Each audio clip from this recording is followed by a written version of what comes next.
Les pionniers chez Fred Mazzella, le tête-à-tête.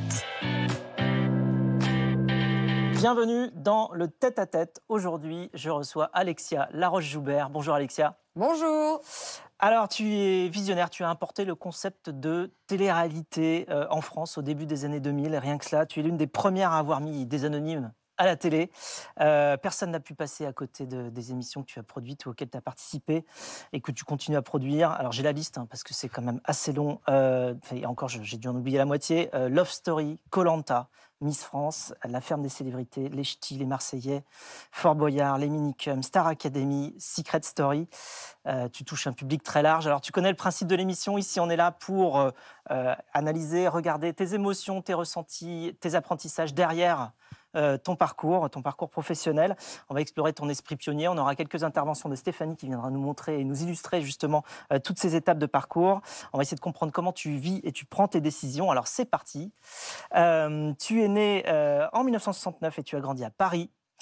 Tu voulais faire quel métier Alors, quand j'ai voulu faire 3 métiers, et l'histoire est assez drôle, j'ai voulu être flic, c'est pour ça que j'ai fait du droit, pour être commissaire de police, mais je n'avais pas la taille minimum. Donc, quelquefois, je comprends quand on m'attaque sur 1,70 m sur les Miss France. Je voulais être réalisatrice. J'ai beaucoup disséqué le cinéma néo-réaliste italien, et je voulais être psy.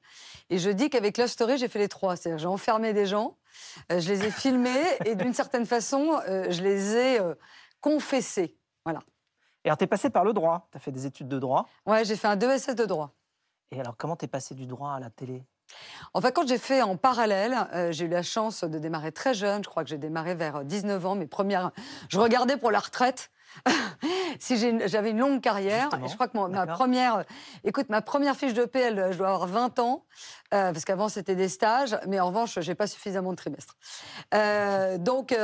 Écoute, j'ai toujours fait de la télé en même temps, et je pense que même j'ai été baignée à ça, puisque ma mère m'emmenait toujours, qui était grand reporter de guerre, m'emmenait dans les salles de montage quand j'étais toute petite, et je me rappelle, je devais avoir 13-14 ans, avoir eu l'outrecuidance de lui dire il faudrait monter cette image-là avant celle-ci.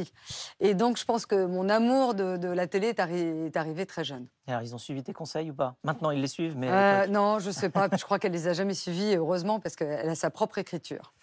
Alors, ça ressemble à quoi, les débuts de la télé pour toi, dans les années 90 ? Alors, comme beaucoup de stagiaires, je rangeais des cassettes. Donc, ça a démarré comme ça. Et puis, j'ai eu une chance incroyable, c'est que j'ai intégré... C'est ça, à l'époque ? Des 2 pouces ou des 1 pouce. Enfin, c'est en gros des bobines. C'est même plus... c'est des bobines, ça ne se retrouve plus. Enfin, sauf Alina. Et la première grosse expérience et la chance que j'ai eue, c'est que j'ai démarré une aventure télévisuelle qui était le lancement des multithématiques, c'est-à-dire des premières chaînes du câble, avec Cinéphile, Ciné-Cinéma, Canal Jimmy. En l'occurrence, j'ai aussi travaillé sur TMC.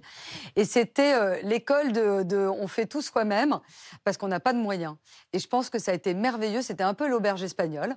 Donc, ça manquait un peu de rigueur. En revanche, c'était inventif, osé. Moi, je me rappelle que Canal Jimmy, c'est la première chaîne qui a lancé le principe des séries. À l'époque, ça ne se faisait pas. Et c'est eux qui ont acheté des séries américaines et qui les ont lancées. Donc, voilà, c'était une expérience de dingue, parce que j'étais libre, incroyablement libre. Oui, alors tu as pu tout faire, tu as pu exercer en plus tous les métiers, et donc plus tout. tard, ça va de la script à l'assistante, réal, à tous les métiers, à monteuse de bande-annonce. Donc raconter des histoires. Et j'ai eu ma première expérience de télé-réalité, parce qu'il faut reconnaître que celui qui aurait pu inventer la télé-réalité, qui ne l'a pas fait, mais c'est Patrick Sabatier. On faisait une émission, et c'est lui qui m'a dit il faut mettre des vides sans teint, et je vais filmer les artistes derrière les vides sans teint, comme ça ils arriveront mieux à se confesser. C'était un roi de la confession. Et je pense que c'est lui qui a été le premier, dans les années 94, à faire ça. En 97, tu deviens rédactrice en chef chez TF1 au service magazine et documentaire, mais tu quittes ce CDI au bout d'1 an pour partir sur un contrat de 3 mois Raconte-nous. Ouais, je pense que c'est. Tu parlais d'esprit d'entreprendre, et tu le sais, hein, puisque tu es un entrepreneur. Je pense qu'à un moment, quand on a des envies, il faut les suivre et pas se poser la question du cadre dans lequel tu vis tes envies. J'avais un très beau contrat, puisqu'en plus, j'étais la plus jeune rédac chef à TF1 à l'époque. Mais j'avais envie de faire une émission qui s'appelait Entertainment Tonight, qui est une émission mythique aux États-Unis. Stéphane Courby, en l'occurrence, et ça fait 25 ans que je travaille avec lui, me donne la chance de rejoindre la productrice Corinne Spack de l'époque. Et je me dis, allez, on y va, on tente, 3 mois. J'ai jamais vécu un enfer pareil. Et au bout de 3 mois, on nous a reconduits et je l'ai fait pendant 4 ans. C'est ça qui a ouvert d'ailleurs C'est carrière, ça qui a... en fait. Oui, parce qu'après, c'est comme ça que j'ai rencontré le format, parce que c'est une rencontre amoureuse. J'ai rencontré le format de la télé-réalité qui était Big Brother, et après, tout a suivi. Alors, c'est quoi le métier de producteur exactement de télévision? Alors, le métier de producteur, c'est de rendre les choses possibles. C'est d'une idée, d'un format, de rassembler une équipe autour de soi qui va permettre d'un bout de papier d'en faire des images filmées. Donc ça, après moi maintenant, c'est encore un peu plus particulier parce que moi je dirige une société, donc diriger, tu sais, au final c'est vendre et gérer les emmerdes. Et comme je dis, le seul intérêt d'être patron, c'est de dire bonjour à des gens qu'on respecte le matin, et ce qui m'arrive tous les matins maintenant depuis 7 ans. Donc voilà, mais c'est ça. Ton coup de maître, en 2001, tu produis l'émission Love Story, Stéphanie. Émission culte de télé-réalité. La première saison est diffusée sur M6 d'avril à juillet 2001. Le concept est importé des Pays-Bas, où l'émission s'appelle Big Brother. Le principe, 11 célibataires vivent coupés du monde dans un loft où toutes les pièces sont équipées de caméras et de micros. Ils sont filmés 24 heures sur 24, des images diffusées en léger différé. Une émission qui est devenue un véritable phénomène de société, avec son lot de critiques, télé-poubelle, trash TV. Le quotidien Le Monde consacrera 3 unes au phénomène et analyse le succès de Love Story par le voyeurisme assumé et la soif de sensationnel des téléspectateurs. Malgré les critiques, l'audimat est au rendez-vous, avec 5 millions de téléspectateurs en moyenne, 34% de part de marché sur les 4 ans et plus. Ça monte même à 7,2 millions de téléspectateurs pour la finale et près de 50% de part de marché. Exactement. Ce qui était sur une chaîne qui, à l'époque, était beaucoup plus petite. C'était vraiment la chaîne Challenger de TF1, M6. Et ça a d'ailleurs, je pense, mis un highlight sur M6 gigantesque. C'est-à-dire qu'elle a émergé, elle est rentrée dans la télé de la grande télé à ce moment-là. Alors, qu'est-ce qui te plaît dans la télé-réalité? Qu'est-ce qui t'a plu initialement? Ça a été tout, mais ça a été une histoire d'amour. Alors, on était très jeunes. C'est intéressant, si vous voulez mettre la photo, parce que c'est Benjamin Castaldi. Hop, c'est pas celle-ci. Alors, eux aussi sont très jeunes. Au final, j'avais un tout petit peu plus âgé qu'eux. Mais c'était Benjamin Castaldi et Alexis Gemini du côté M6. On avait une trentaine d'années. Je pense qu'on était dans un mouvement qui était l'arrivée d'Internet, des vidéocams, des gens qui se filment soi-même chez eux. Et que quand j'ai entendu parler de ce format à l'époque, c'était juste une idée d'un monsieur qui s'appelle John de Mol, qui maintenant est bien connu puisque c'est le grand monsieur de la télévision mondiale. J'ai dit tout de suite à mon patron, si un jour ça arrive en France, je veux le faire. Et j'avoue que j'étais un producteur outsider. Et puis, faute de combattants, parce que plein de gens ont refusé de produire cette émission pour des raisons morales ou parce qu'ils étaient très bien là où ils étaient, et ben, on me l'a confié. Et ça a vraiment été une histoire d'amour, et ça l'est toujours. C'est-à-dire que je trouve que... Après, il y a eu des évolutions plus ou moins heureuses de la télé-réalité, mais c'est toujours... à chaque fois que je fais un casting comme ça, je suis heureuse de rencontrer des anonymes. Je pense que c'est ça. C'est que j'aurais jamais été amenée à rencontrer Kenza, Delphine, Luana, Laure. Enfin voilà, ça n'aurait pas été possible. Et Julie, avec qui je suis toujours en contact, ça n'aurait pas été possible autrement. Et c'est ma curiosité profonde des gens qui m'a fait aimer ces programmes-là. Puis c'était nouveau dans la forme. Ah, tu sais que quand on fait du covoiturage, c'est ce qui se passe. On rencontre tout le monde, hein. On rencontre toute la société. Oui. Je sais, on se retrouve dans une voiture à 3-4. Alors après, on n'est pas filmé. Pas forcément. Il y a une émission qui était géniale, qui s'appelait Sur la route. Oui. Dans les années 96, où on mettait 2 personnes qui ne se connaissaient pas, deux personnalités de la société civile ou du monde du showbiz ensemble pour un chemin. Alors, qu'est-ce qui a fait que tu as percé, tu penses, dans le monde de la télé, au-delà du, effectivement, ce premier grand coup ensuite, tu as enchaîné, parce qu'avec Star Academy, La Ferme des Célébrités, Secret Story, enfin, bon, on voit toute l'étendue du champ que tu es allé chercher en télé-réalité. Qu'est-ce qui fait, tu penses, que c'est toi qui as réussi à prendre justement ce rôle-là pour l'espace audiovisuel français? Je pense que je me suis probablement, et alors quelquefois ça peut être un défaut, hein, posé moins de questions que la plupart de mes camarades producteurs. C'est-à-dire que j'y suis allée en ayant franchement l'envie de faire ces programmes-là, en disant c'est une télé nouvelle, en rassemblant autour de moi des équipes formidables. Et il y avait l'attrait de la nouveauté. Donc j'ai une sublime carrière, mais grâce à ces programmes. C'est-à-dire que je n'aurais pas rencontré ces programmes-là, je n'aurais pas eu la carrière que j'ai obtenue. Je me suis trouvée, enfin c'est toujours le principe, au bon endroit, au bon moment, avec un sentiment... Enfin, je suis très opportuniste. Oui, quand les portes s'ouvrent, tu y vas. Ouais, je suis très donc, opportuniste. t'hésites moins que d'autres qui finissent par rester devant la porte et pas la prendre. Je me pose moins de questions et j'ai surtout pas peur des échecs. Et je pense que beaucoup de gens ne font pas certaines choses par peur. Moi, j'ai pas peur. Je me dis, je prends un coup, je me relèverai, quoi. C'est pas grave. Alors, on t'a aussi vu quelquefois de l'autre côté de la caméra. Tu n'es pas toujours derrière la caméra. Des fois, tu es côté présentatrice. J'avais même oublié que j'avais fait ça. Oui, tu as présenté l'émission Chaps and the City sur Equidia. C'est un choix pour toi de ne pas trop apparaître derrière l'écran ou d'être... Ouais, c'est marrant parce que j'ai eu un rendez-vous avec Rodolphe Belmer qui m'a dit « Est-ce que tu veux pas revenir devant la télé ?» Et j'ai dit non, enfin devant l'écran. Non, c'est la même chose, c'est l'envie qui m'a motivée. En l'occurrence, je suis cavalière. Alors, mes chevaux sont à la retraite, mais j'ai 2 chevaux. Je suis cavalière depuis des années. C'est ma vraie passion, ça a été le cheval. Alors, Chaps, c'est le nom des bottes en cuir. Oui, exactement. C'est les Chaps, c'est ce qui protège le mollet. Et donc, tout ce qui me donnait l'occasion de parler du cheval, c'était merveilleux. Après, je pense que je suis quelqu'un qui suis très bien derrière. Il y a des gens qui font remarquablement bien ce métier. Je trouve que c'est un métier courageux parce que quelquefois, on assume des coûts qui devraient plus être sur le producteur que sur l'animateur. Et donc, voilà, c'est courageux. Je trouve que pour les femmes, c'est très injuste parce que soit vous êtes journaliste et dans ces cas-là, vous en sortez bien et vous avez des femmes qui ont une vraie carrière, je pense à Anne Sinclair, devant la caméra jusqu'à un certain âge. En revanche, quand vous êtes animatrice de divertissement, votre carrière s'éteint assez rapidement. Donc, je trouve ça très courageux. Et d'ailleurs, c'est une des choses sur lesquelles il faut qu'on travaille, nous, en tant que producteurs, à amener les femmes plus loin dans leur carrière. Les hommes y réussissent très bien, les femmes ont plus de problèmes. Après 13 ans de carrière chez Endemol, tu démissionnes. Mais la télé-réalité, ça continue d'être de ta marque de fabrique. Tu produis notamment l'émission Les Ch'tis, où les candidats sont tous castés dans le Nord-Pas-de-Calais. Ouais. Et puis ça t'inspire d'autres émissions. Comment ça t'est venu l'idée des Ch'tis? Comment tu as su que ça pouvait marcher? Ça nous est venu en l'occurrence avec quelqu'un à qui il faut rendre à César ce qui est à César, Frédéric de Vincel, qui est l'actuel directeur des sports d'M6 et du digital.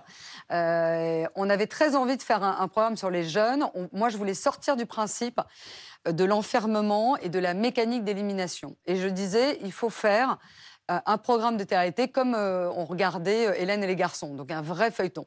Et pour ça, il fallait trouver un format où il n'y ait pas d'élimination, où ça soit des jeunes qu'on regarde ensemble. Et lui a l'idée de faire quelque chose à la manière un peu de Georges Shore.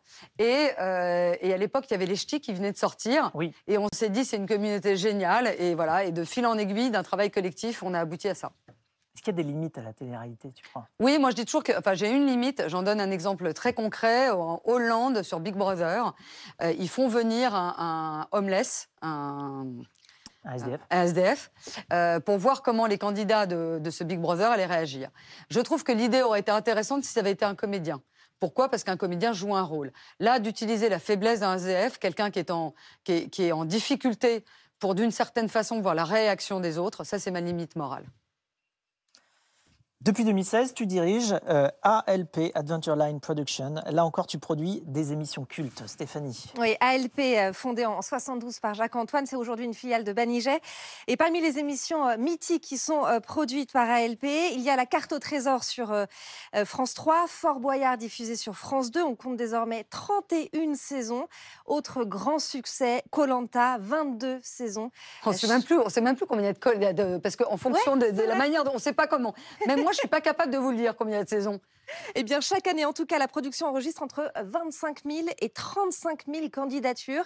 Et pour cette édition 2023, le premier épisode a été suivi par plus de 4 millions de téléspectateurs et 1,2 million en replay. Et ça, c'est un record historique pour un programme de flux, toutes chaînes confondues pour Koh-Lanta. Oui, et alors, dans la photo précédente, on voyait Julien Magne, qui en est le producteur. Et voilà, Julien Magne qui est à ma droite. Et Denis et Rémi Faure, qui est le patron des divertissements à TF1. On est une très bonne équipe, c'est-à-dire qu'on travaille extrêmement bien avec TF1 à rebooster à chaque fois le programme dans ses mécaniques, à réinventer des choses, à rendre lisible quand même, tout en préservant les fondamentaux du programme. Et ces quatre-là, parce que Denis n'est pas qu'un animateur, c'est aussi quelqu'un qui est très impliqué sur la ligne éditoriale du programme, on fait une fine équipe. Qu'est-ce qu'il faut anticiper quand tu fais ce genre d'émission? Est-ce que tu te souviens de circonstances particulièrement difficiles à anticiper ou même à financer? Le plus compliqué, ça a été le Covid. J'ai un fait d'armes dans ma carrière qui n'est pas pour moi le lancement de Love Story, qui est le fait d'avoir réalisé et tourné Koh-Lanta en octobre 2020, en plein Covid, sans assurance, c'est-à-dire que j'engageais ma boîte. Si par hasard il y avait un problème de Covid, parce que vous êtes sur un plateau de Nagui, il y a un problème de Covid, il dit on arrête de tourner, on ferme le plateau et dans 14 jours on reprend. Moi je peux pas dire à des candidats, oui, alors vous mangez des noix de coco et des bananes pendant 14 jours et l'équipe reviendra vous filmer. Et donc là j'ai engagé la société, on est le seul pays au monde à avoir tourné Survivor, les Américains n'y sont pas allés, donc j'ai été plus courageuse que les Américains. Et ça, c'est mon fait d'armes pour moi. C'est ma plus... Voilà, et on y est allé avec les équipes de tournage, équipes qui ont accepté de quitter leur famille, d'aller avec nous tourner, et ça a été incroyable. Et il y a une anecdote, je la raconte, j'ai 2 secondes parce qu'elle est incroyable cette anecdote. On va tourner en Polynésie, il n'y a pas d'hôtel, on est nombreux, on est plus de 200 quand on travaille sur Koh-Lanta. Et donc j'appelle le Ponant et on décide, eux avaient arrêté les voyages de croisière, ils nous prêtent un bateau. Le bateau arrive à quai, mes équipes sont sur le quai, doivent embarquer, et là j'ai un coup de téléphone, le cuistot a le Covid. Et je dis au Ponant, je n'embarque pas. Et là le Ponant va faire un truc incroyable, il va dérouter un bateau. Et un bateau, 4 jours après, un nouveau bateau va arriver. Mais vous imaginez ce que c'est des paquebots, quoi. Et donc, c'est une histoire de dingue et c'est une très belle collaboration avec cette grande maison que je remercie. Et d'ailleurs, dans ces moments-là, tu sens des formes d'adaptation justement à ces circonstances. Enfin, les gens sont capables de faire justement un grand détour pour t'aider, quoi, quand ils voient que... Ouais, je pense qu'il y a quelque chose de patrimonial dans la marque Koh-Lanta, où tout le monde a envie de l'aider. Enfin, c'est une marque qui appartient aux Français, qui existe depuis 2001. Elle fait partie du patrimoine, et je pense qu'il faut parler patrimoine. On est, nous, rattachés au ministère de la Culture. Le ministère de la Culture l'oublie trop souvent. Mais nous, on est rattachés au ministère de la Culture, et je considère que ces programmes-là, quand ils ont été diffusés en plein Covid, ils ont apporté le besoin d'évasion que les gens enfermés chez eux, dont les gens enfermés chez eux avaient besoin. Ça coûte combien à produire à peu près une émission? Alors pas forcément celle-ci. Ça coûte très cher, mais moins cher que d'autres émissions sur TF1.